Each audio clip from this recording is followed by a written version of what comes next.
Hey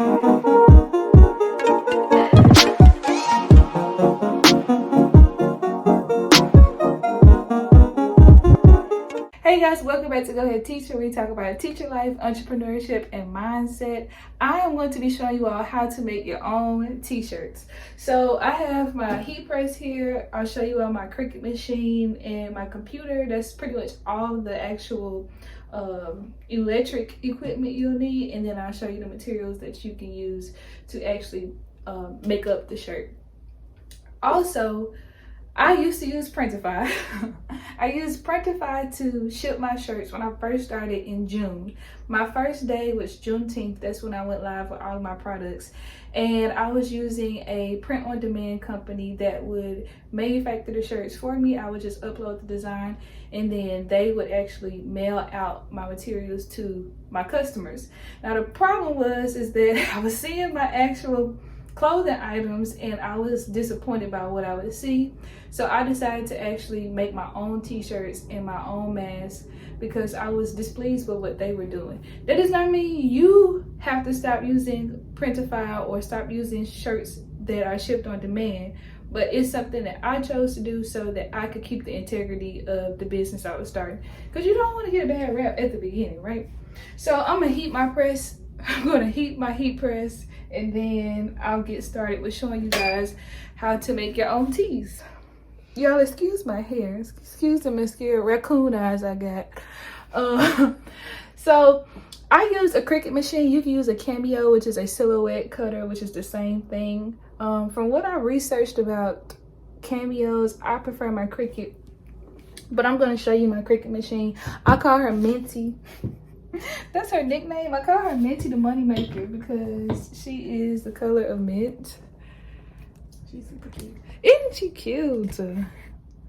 All right, that's her right there. You see her? Good. Okay, so she's right here and my Mac is right here. You can do Bluetooth connection or you can actually connect through a USB. That's how I'm connected right now. I'm gonna turn her on. So after she get done warming up, you done? Okay.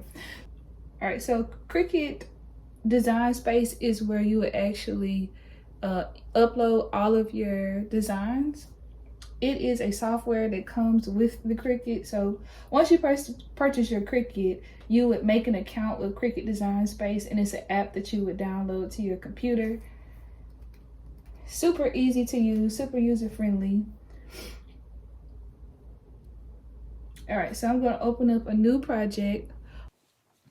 Okay guys, this is Cricut Design Space, and obviously it gives you the inches, just like your mat would, your Cricut mat in which the vinyl is going to be placed and cut out on. So all of your designs would be under the Upload tab, and under the Upload tab we can click one of our designs, insert images, and here we are. So if you get this like warning sign to the right, this means that the design is too big for any of the mats that you could possibly cut vinyl on. So for me, my standard is if a shirt is a small, medium, or large, then I keep the width of the design at 9.5 inches. If the shirt is a XL, 2XL, or 3X, then I do a 10-inch width design. And if it's an extra small, I take it down to a 9-inch design. So at the top, under size, that's where I adjust. So in width, this will be a medium shirt, so I'm going to do 9.5 inches. It adjusts. There we go. And now I'm going to click Make It at the top right corner. When I click Make It, it shows me what the design looks like on the mat, how much vinyl I actually need. So obviously I need 11 inches long and 10 inches wide. So that space or more would suffice. Now what you want to make sure you remember, so you don't waste vinyl, is that you want to make sure you turn the mirror on. If you don't turn mirror on a heat transfer vinyl, you have messed up. It's basically a waste. What's going to happen is going to cut through the plastic, and it's not going to actually cut through the vinyl. So it was a waste of time and energy, to be honest. Make sure you turn it on. Now, if you're using craft vinyl, like you're putting it on a mug, you're putting it on something flat or hard surface, then you would be leaving the mirror off because it's a different type of vinyl. Okay, so once you've done that and turned the mirror on and you understand how much vinyl you need, then you're going to go ahead and click continue. After you click continue, you want to make sure that your base material is set on vinyl. You can adjust the dial on your actual Cricut machine, or you can adjust it here. Mine is already set to vinyl. There's nothing else that you need to do here, but go ahead and load the mat with the vinyl on it.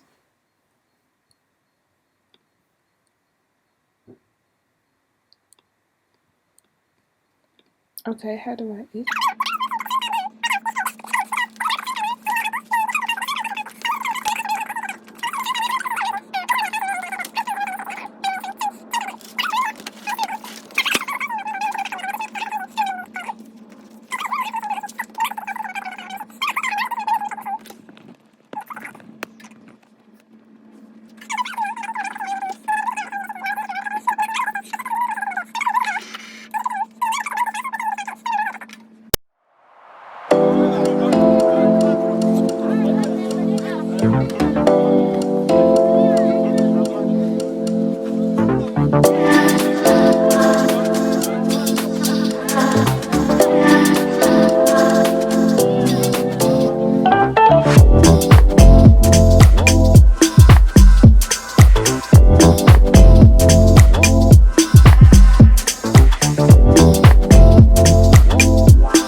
So, of course, you need your tea.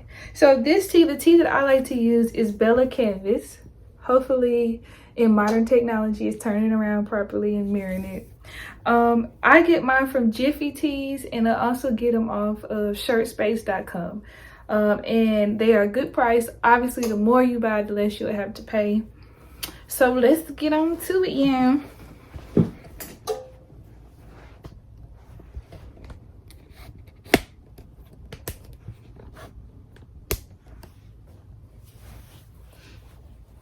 Okay, so we're gonna lay our shirt flat, of course, and we want to try our absolute best to center the shirt so that we're not having off-centered words, because that's not cute, right?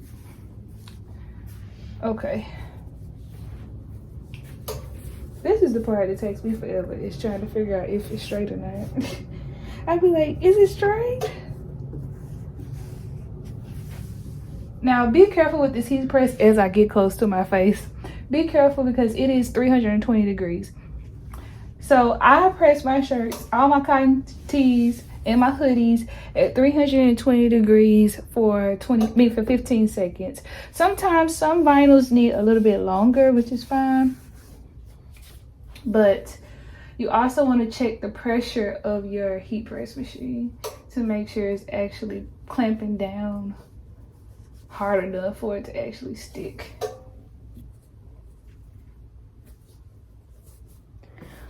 All right, I think I feel pretty good about this. This is a large, so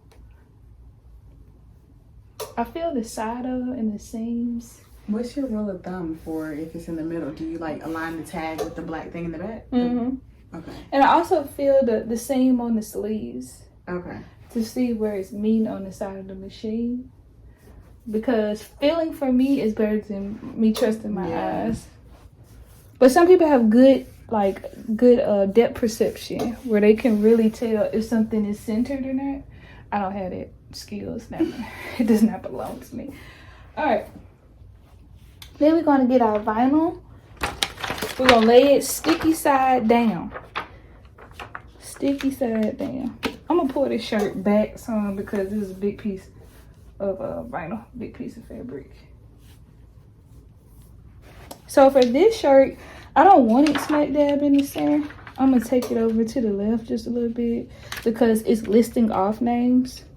It's not a paragraph.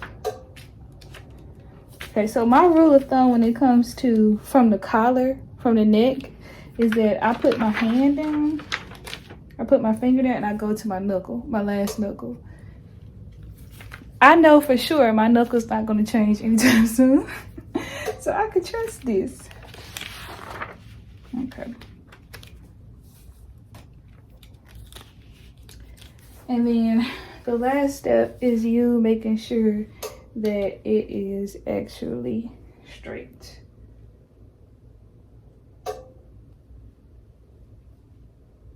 This is what takes me out. I'm gonna pull it up again just a little bit further. Okay, so next thing you need is a Teflon sheet. This is a Teflon sheet. This one came with my heat press, but you can buy them separately on Amazon. Again, I'll link the Amazon links below. So you want to lay this on top. Just gotta double check because you just don't know.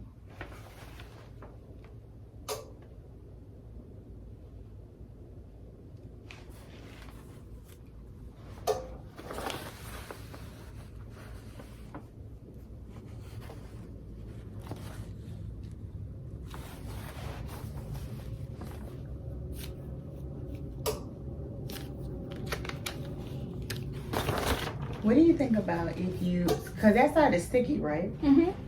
So do you think it would be smart to put it on there on the shirt where you want it first and then lay the shirt on the heat press? Or do you think that won't make sense in terms of the heat press? I guess that would make sense. No, I'm not doing it to make you I'm sorry. You're right. I just wanted to, I was trying to figure out. I just never thought about it. I didn't know if it would mess it up or if it would work or if it would just fall off or if you had already tried it and you was like, that ain't work, so I'm doing it. I don't know. In my mind, I was thinking it could fall off. Yeah, I thought that too. It could fall off, but that don't mean it will fall off though. So, you're right. We could try it with another one. I'm gonna try to see how it works. Yep. Alright, so lay your Teflon sheet on top. Now this particular press, and most of them are going to beep when the timer is up. So let's say you walk away to like throw something in the trash can, it's gonna beep to let you know that the timer is done. Okay, so you're gonna clamp all the way down. You'll hear that loud clamp sound. And then it's already counting down the 15 seconds. This is also the knob where you can adjust the pressure. I just left it the same because I didn't want to mess nothing up.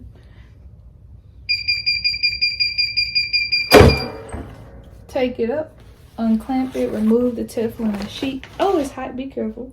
And then this is where, so you have cold peels and hot peels. Some vinyls, you always want to research the vinyl before you use it to see if it's a cold or hot peel. This is a hot peel because we can peel it while it's hot. It's hot, super hot. But like metallics, some metallics you have to peel once the material and the vinyl has cooled off. But this we could just go ahead and peel. Look at that, yeah. It's a little satisfying to peel. Actually, it is. You don't want to snatch it off because the vinyl isn't completely adhered yet. So now what I do is that I take it off and I just stretch the vinyl in the shirt, because nobody wants to have a shirt that just cracks. You know those vinyl shirts that crack? You want to stretch it out while it's warm. That way if you put it on the body, the vinyl will stretch too, see? And then I'm going to heat it again without our plastic paper on it. Again, be careful because it's hot. I'm acting like it ain't 320 degrees. Put the Teflon sheet back on there. Clamp it down. Again for the same 15 seconds. Of course, it's gonna make that loud beeping sound to remind us that it's up.